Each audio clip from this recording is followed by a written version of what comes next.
가인이 들판지 하나를 붙잡고 생명을 부지했습니다. 이때는 죽었구나가 아니라 이제 살았구나. 며칠을 굶고 표류하다가 이제 작은 섬에 도착해서 기진맥진한 상태에서 정신을 차리고 보니까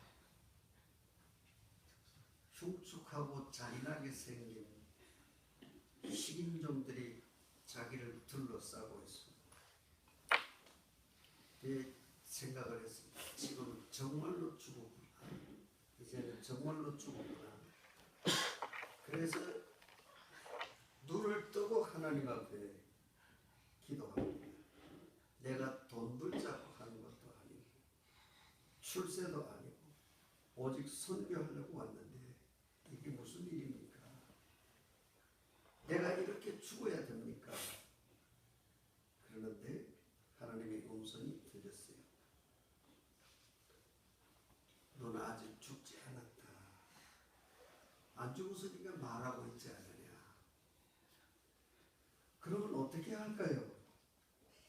내 앞에 있는 반짝반짝 빛나는 파란 돌 하나가 있지 않느냐. 예. 그거를 던져라. 청년은 그 돌을 들고 추장을 함께 힘껏 던졌는데 이마에 맞아서 추장을 죽었습니다.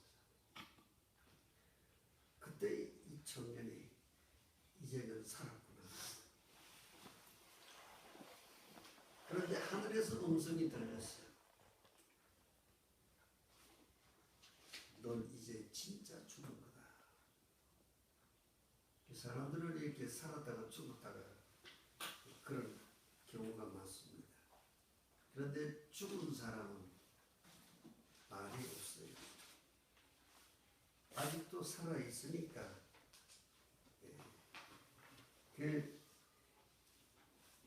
살아있기 때문에 소리를 하는 거죠.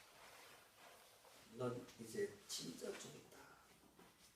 그래서 우리의 삶이 이렇게 죽었다 살았다 하는 일들이 참 많다. 오늘 본문은 이스라엘 백성이 430년 종살이에서 해방돼서 이제 고향으로 가는 길입니다. 이제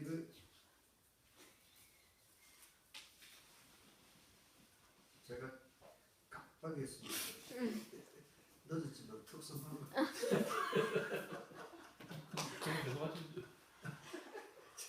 특성하는 게 더 은혜스러워. 얘기 배웠는데 그 순간에 막 가물가물.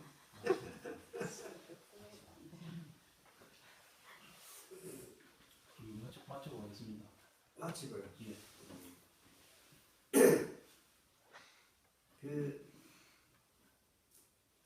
430년 동안 종살이 했던 사람들. 그런데 하나님의 은혜로 구원함을 받아서 이제 200만이 넘는 사람들 이제 고향으로 오게 됩니다. 이 430년 긴 세월 동안 노예화, 이방화, 애국 문화에 익숙해진 사람들. 그런데 하나님께서 이 모세를 통해서 이들을 구원하신 일.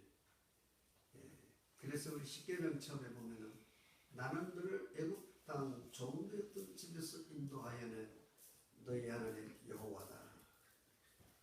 전적으로 하나님의 축복으로 일어난 일이죠. 우리도 36년 일본 사람들에게 그런 경우를 당했습니다. 그런데 모세가 이스라엘 백성을 이끌고 가는데 지금 스웨즈 운하가 있는데 그쪽으로 이제 가면은 빠른데 그냥 동쪽으로 인도해서 홍해 바다를 만납니다. 하나님이 인도하시는 길인데 왜 이렇게 하시나 합리적으로 생각을 할 수 있습니다. 그래서 결국 동쪽으로 가다가 홍해 바다를 만납니다. 14장 1절에 자세히 설명을 하는데 이것은 만일에 빨리 가버리면 이스라엘 백성이 가다가 이제 도로 애굽으로 갈 가능성이 있어서 하나님께서 일부러 그리 해가지고 홍해 바다를 건너서 다시는 못 오게 하시려고 그렇게 하셨다.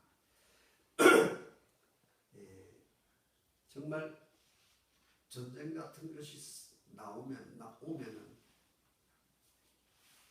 이스라엘 백성들이 애굽으로 돌아갈 가능성이 있어. 그래서 하나님께서 가는 길을 차단했습니다. 다시는 세상으로 못 오게.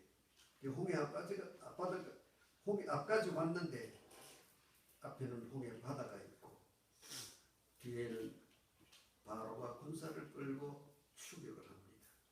이걸 우리 진퇴양난이라고 하죠. 그래서 오늘 본문에 애굽에 매장지가 없어서 우리를 이리고 데리고 왔나. 예. 그냥 애굽에서 살면 죽지는 않을 거 아니냐. 원망. 예. 어떤 면에서 이 원망은 지금 현실로 봐서는 함정입니다. 그래서 하나님 원망하고 모세를 원망하고 차라리 죽는 것보다는 애굽 섬기는 게 낫다. 그러나 이들이 잊어버린 것이 하나 있는데 그것은 10가지 재앙으로 인해서 장자의 죽음이 바로 어제 있었습니다. 그것을 하루 지났는데 망각했다. 금방 돌아서서 잊어버리는 하나님의 은혜. 이집트에는 애국 소리가 나고 이스라엘에는 환희의 소리가 났는데 사람이 이렇게 하루 전에 구원과 은혜를 잊어버렸다. 그래서 우리도 여기까지 온 것은 하나님의 은혜다. 10가지 재앙, 장자의 죽음, 이스라엘이 구원받은 것 1년도 아니고 바로 어제 구원입니다. 이 엄청난 하나님의 은혜를 잊었다. 하나님의 약속 소용없고 원망은 우리는 때로는 좀 현실이 어렵다고 하나님 원망할 때가 많습니다. 너무 현재에 집착하다 보면은 과거의 은혜는 모르고 미래의 약속도 잊어버리고 원망. 이때에 하나님이 주시는 메시지가 있다. 오늘 본문 가만히 서서 여호와의 구원을 봐라. 왜 가만히라고 했나? 그래서 생각 좀 해라. 과거의 은혜가 엄청 과거가 아니고 지금 받은 은혜가 엊그제인데 어제와 그제인데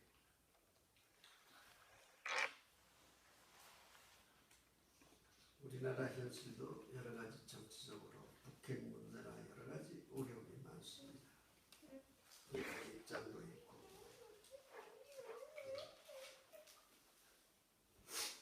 전에 6.25 전쟁을 통일전쟁이라고 하는 교수를 구속하지 않은 때가 있었습니다. 지금도 이제 이산가족이 한 7만 명 부자 남았는데 좀 만나게 해주자 부자가. 그래서 오스틴이 그런 말을 했어요. 조용히 하나님의 하신 일을 보아라. 한 청년이 산에 올라가서 깊은 산속을 다니다가 길을 잃어버렸습니다. 칠흑같이 어두운 밤인데 방향을 찾지 못했는데 마침 비바람이 치면서 번개가 치고 꽝 빛이 나기 시작했어요. 머리 위로 번개불이 번쩍이고 그때마다 죽었구나 생각을 했는데 점점 이 청년이 번개 치는데 익숙해지기 시작을 했어요. 번개가 번쩍일 때 앞이 환하게 보입니다. 그래서 결국은 번쩍번쩍 하면서 길을 찾아오게 됩니다. 때로는 우리 앞에도 원치 않는 일이 있어서 어려움이 올 때에 원망하지 마라. 하나님의 뜻이 있을 것이다.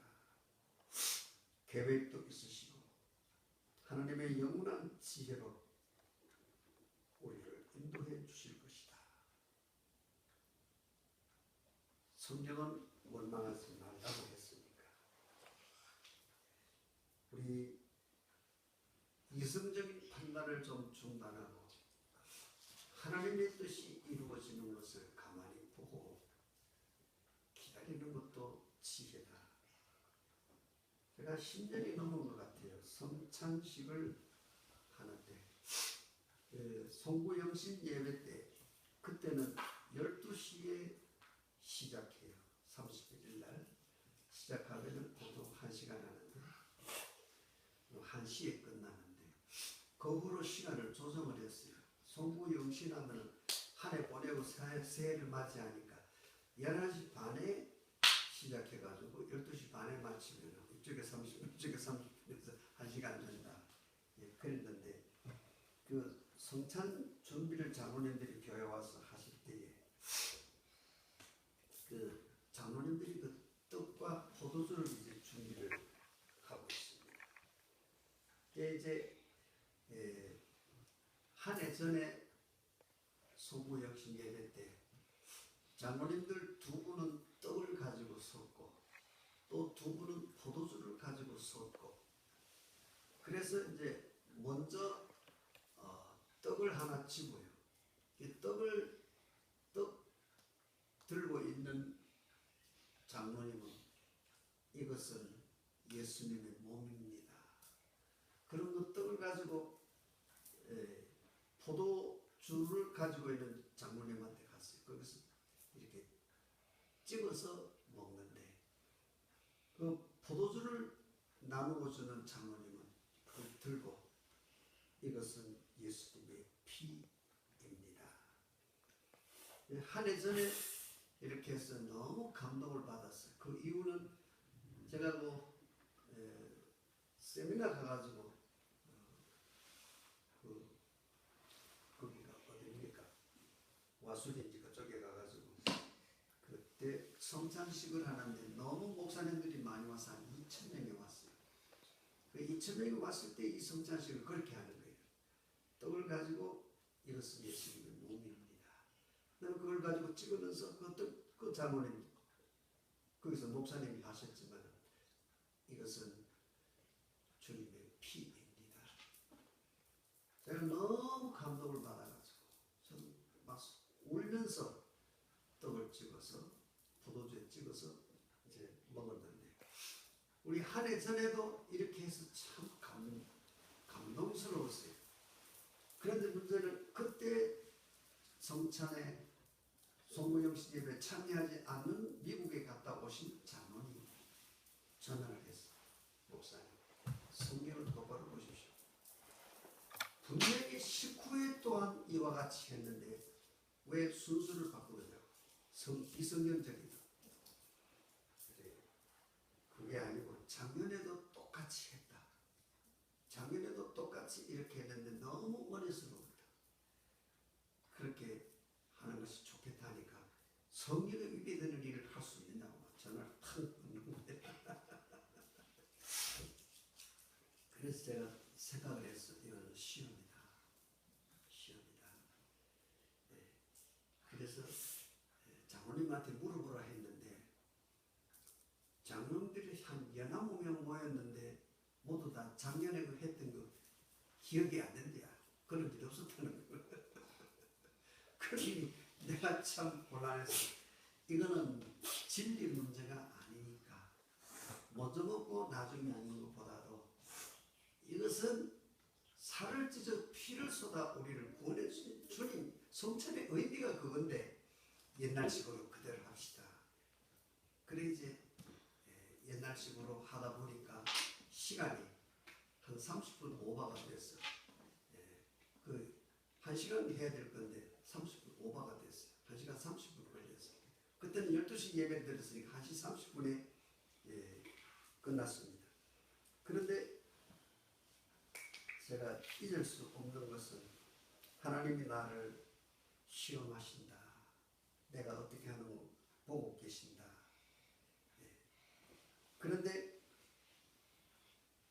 그때 내 마음에 저들이 원하는 대로 하자. 진리 문제가 아니니까.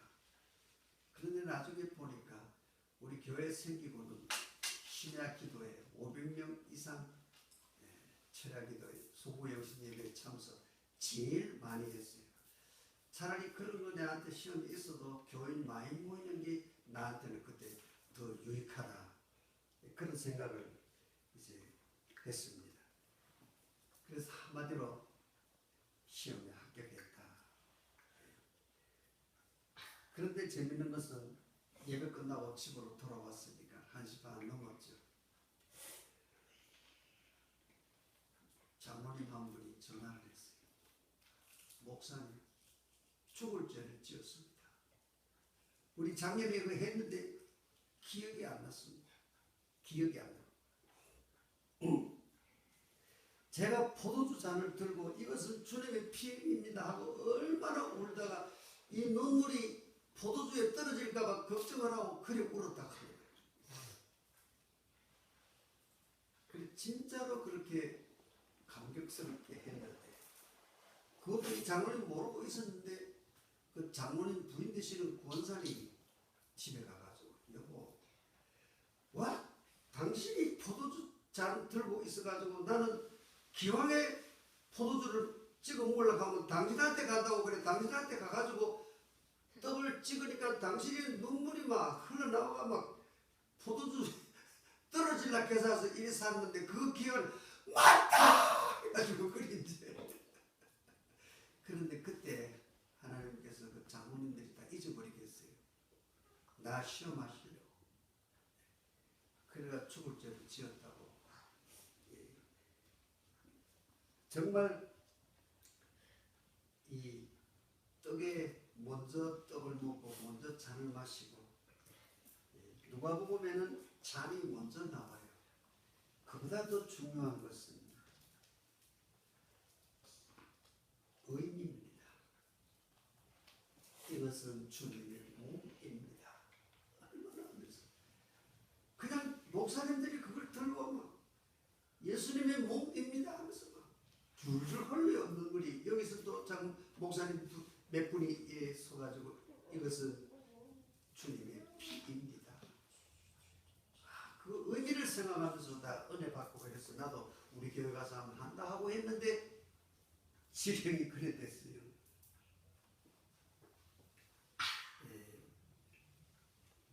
정말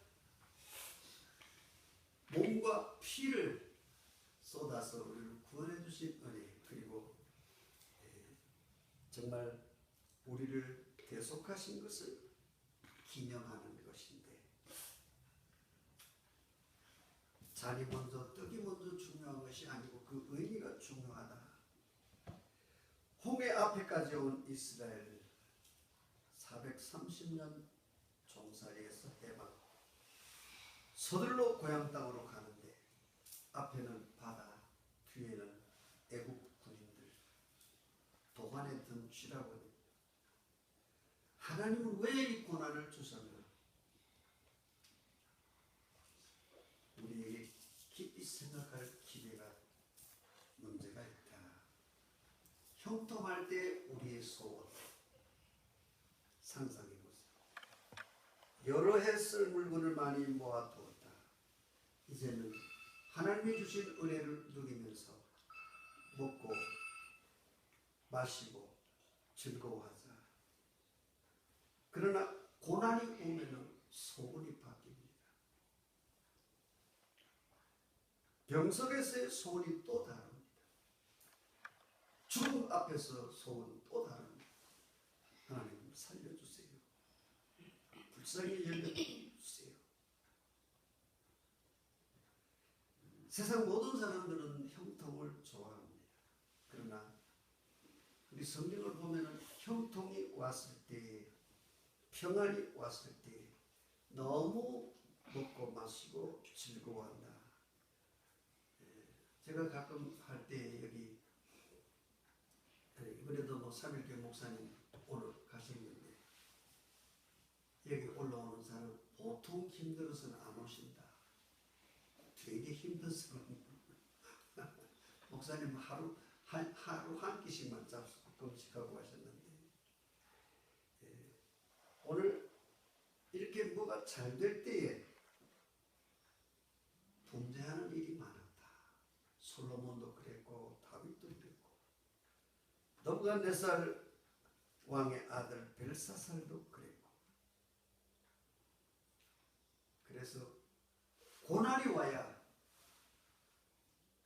엎드리고 주님만이 내 생명이라고 고백하게 되는 것. 그래서 고난 당하는 자가 있느냐? 조용히 하고 주님만 바라보고 주님 하시는 일, 주님 하시는 일, 주님의 뜻대로 이루어지도록 이기자. 나를 이기고 죄를 이기고 사탄을 이기고 세상을 이기고.